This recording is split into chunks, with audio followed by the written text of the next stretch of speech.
And welcome back to Retro Wrestling Games Presents. I'm your host, Lex G, and along with me, as always, is Matt Riley. How you doing tonight, Matt? I am dandy-rific.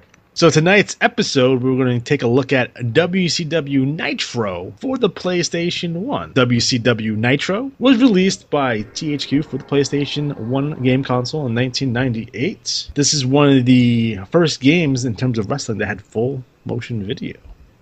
So it's very interesting. In playing this game is just dog shit. I don't know how else to explain this game to people. The visuals are okay. The music is actually pretty good. It's just the gameplay it's dog shit. I don't understand. It's terrible across the board. When it comes to wrestling games, I want people to understand this is that gameplay trumps all. It's all about gameplay. If you have a game that you can't effectively do the moves or have your wrestler do what you want it to do, is something as easy as getting in and out of the ring, going to the top rope, making a pin, throwing a punch. If you can't do that with any kind of sort of accuracy, then your game is going to be garbage. I mean, this is the bottom line here. But this game is interesting because it has the character select screens. Each wrestler does a little promo, and Kevin Nash tells you not to pick him because he's lazy. There are 16 playable characters in this game. Okay, the featured wrestlers are as follows. You have Alex Wright, Kevin Nash, Lex Luger, Randy Savage, Booker T, Chris Benoit, Dean Malenko, Diamond Dallas Page, Eddie Guerrero, The Giant, Hollywood Hogan, Ric Flair, Six, Sting, Stevie Ray, Scott Hall, Jimmy Hart, Chris Jericho, Rey Mysterio, Randy Anderson, the ref. Oh my god. Steven Regal, Ultimo Dragon, Tony Schiavone, Miss Jacqueline, Sonny Ono, Miss Elizabeth, Medusa, Kimberly Disco Inferno, Eric Bischoff, Gene Okerlund, and Steve McMichael. So like I said before, there are 16 playable characters to start. There's 48 others that can be unlocked through tournament mode or unlocked using cheat codes. The different match modes are as follows. Single match, tag team match, and tournament. Wow. Real fucking innovative there. Yikes. And this is THQ. Now THQ does, all these, SmackDown games, the SmackDown vs. Raw games. So this is a THQ game. They also did all those great, No Mercy, WCW, NWO Revenge, like all those fucking games. And for them to fucking shit the bed with this one, that's unfucking believable. Yeah. So Matt, what do you think about the game? You saw clips of it. I did, and like I said, the first thing I saw really was Alex Wright pallet driving Kevin Nash. And as much as I don't like Kevin Nash, that's just bullshit. Alex Wright, one of the worst gimmicks ever. Let's take an underwear model and put a jacket on him and have him be like shitty as hell. I don't know what they were trying to do with him because he was from Germany. He's second generation wrestler, right? And we're gonna put him in a leather jacket and he's gonna do goofy dancing. Yes. Wonderful. He was Fandango before Fandango. I agree. He did beat Triple H on pay-per-view. That's Starrcade 94, folks. Wow. For Triple H, he must be sitting there going, oh man, what the hell did I do? I don't know. Yeah, I would say that, unfortunately, this game reflects some of the darker elements, sadder times of the NWA/WCW era. I still call it NWA because I'm old school, but yeah, the gameplay is atrocious. Like, there's one part where he's fighting Flair, and it's the classic, I call it the Call of Duty run in the corner system, where like the guy, just sitting there and he turns like completely around. Yeah. It's almost like spotty connection, but you think somewhere somebody like was getting paid to do this, and I know in a way, like someone at one time thought like a flip phone was the highest thing you could ever have for phones, Yeah. So yeah, this is pretty shitty. And I swear the only move I could pull off with any consistency is a power bomb. So in this video, I'm playing mostly as Randy Savage, and I'm just hitting everyone with power bombs. And it's completely ridiculous. And I think the visuals are okay. I mean, I'm not gonna bitch about how shitty the graphics are because it is 1998. 3D is still in its infancy. It says Nitro. It has a nice little background. It has the WCW logo on it.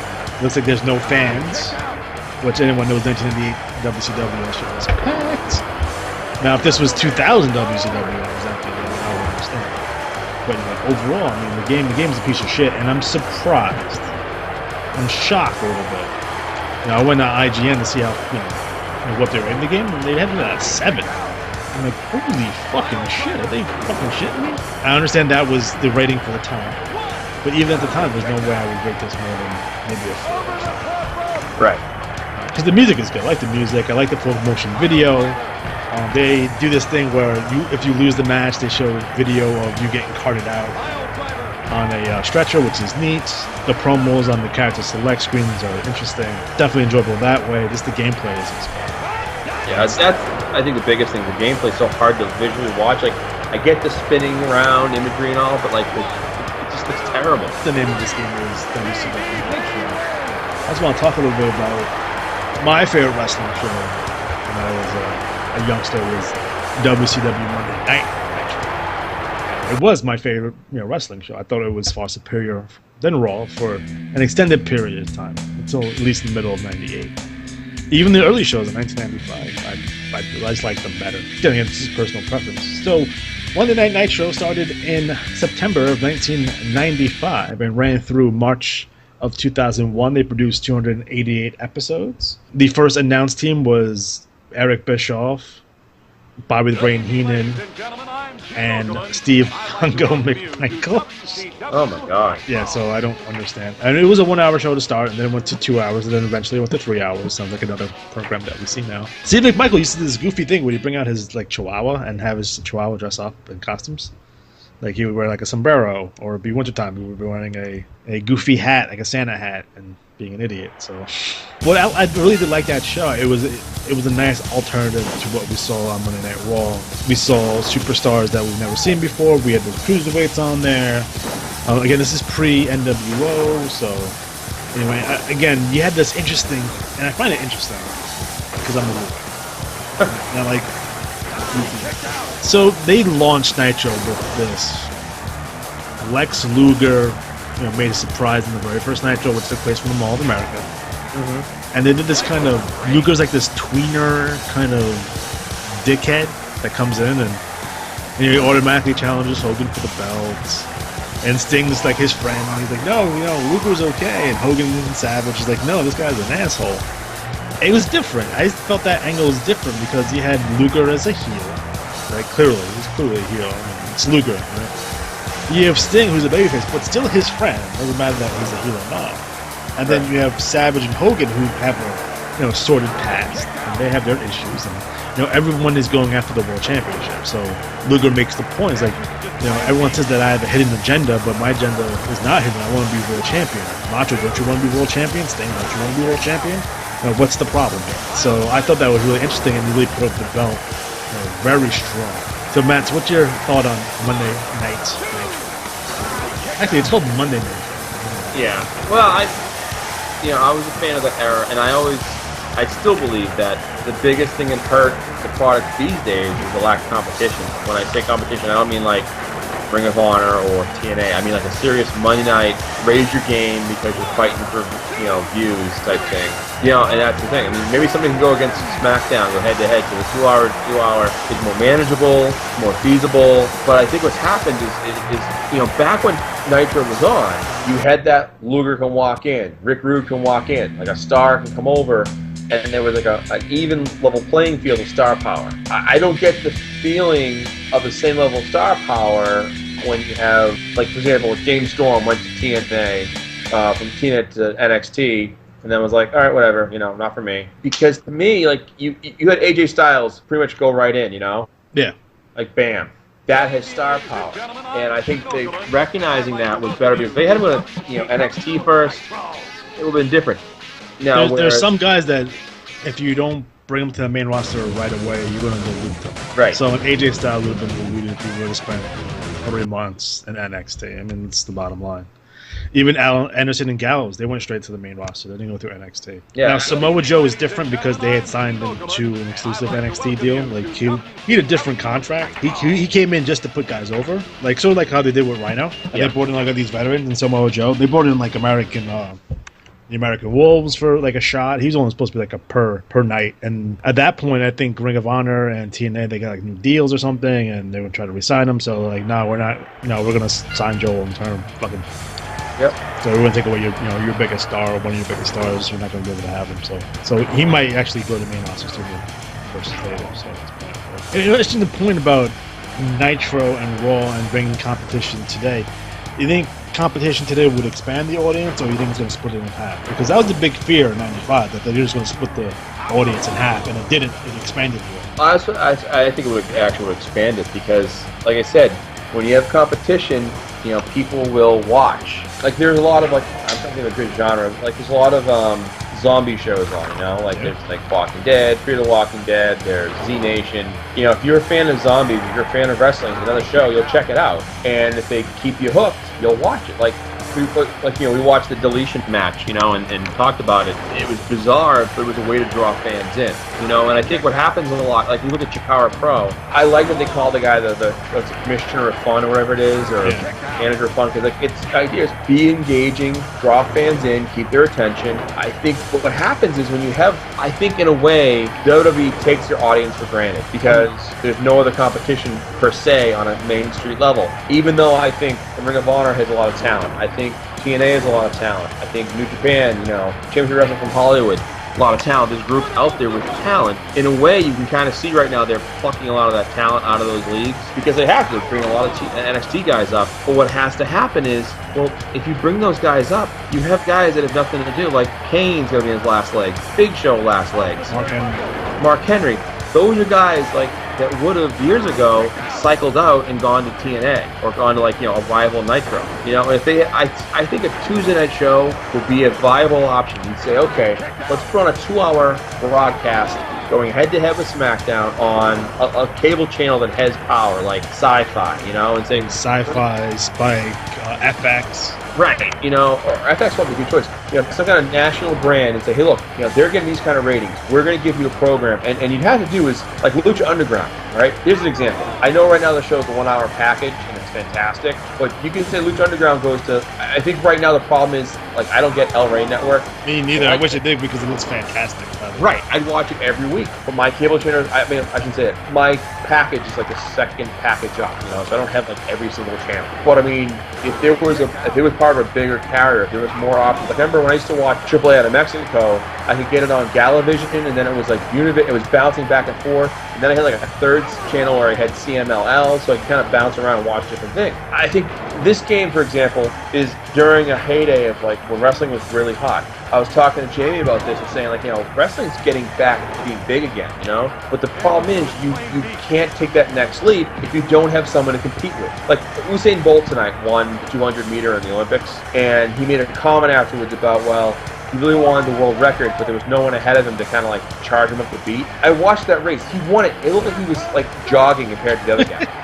All right, but he made a good point about competition drives you. It was a special about the Celtics in '86 and how Larry Bird pushed a lot of players and they pushed each other to play better. And I think it really does. When you're pushed to compete, you're pushed to make yourself better. And I think if they had a Tuesday night program, whether it's Lucha or with somebody else, because I think with Lucha, that's a visually appealing package. And you could do 2 hours each week and get away with it, Yeah, Whereas, I don't know if you could stretch out Ring of Honor for 2 hours. I don't watch Ring of Honor, honestly, enough to There's know. actually a lot of wrestling on TV currently. We just don't get it for some reason. Right. So, Ring of Honor's on TV, TNA's on TV, New Japan's on TV in the United States with English commentary. You have Lucha Underground. So there's a lot of things going on right now. I just wish they were on some sort of national platform. If New Japan got on a national syndicated, network, that'd be fantastic. Yeah. And now even with their streaming, I just got New Japan World, which is their streaming service. It's like WWE Network, but for New Japan. Yeah. And they have English commentary on it. So they are slowly but surely, looking at the United States as a potential market for them. Because I've been saying it for years, how come they don't release their DVDs in English in the United States? I would think they would do well. Yeah. And they were actually surprised at how well their streaming service was doing in the States, so they added English commentary. Now even their big pay-per-views, I just watched the Super Juniors this year, and it was fantastic, and it's in English. And Wrestle Kingdom was in English this past year. And even the Wrestle Kingdom from the year before was on American pay-per-view. So wrestling is in this weird kind of pre-boom era, I think. I think it's going to get hot real soon.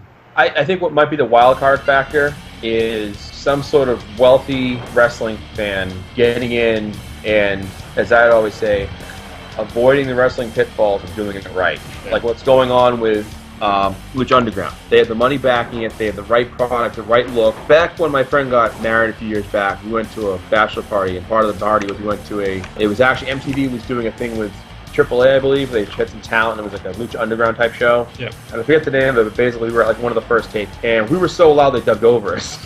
But it was awesome, and it was like I was excited about it. I started watching MTV, and it's a market for it, you know. But unfortunately, it just kind of fell through, you know. Let's say Mark Cuban.